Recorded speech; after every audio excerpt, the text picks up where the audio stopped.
Sorry dad, నేను ఒక అబ్బాయిని ప్రేమించాను. అతని పేరు వరుణ్. ఇద్దరం ఒకటే ఇంజనీరింగ్ కాలేజ్లో చదువుకున్నాం.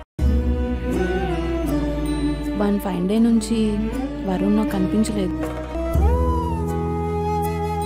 డిప్రెషన్లో కూడా వెళ్ళాను.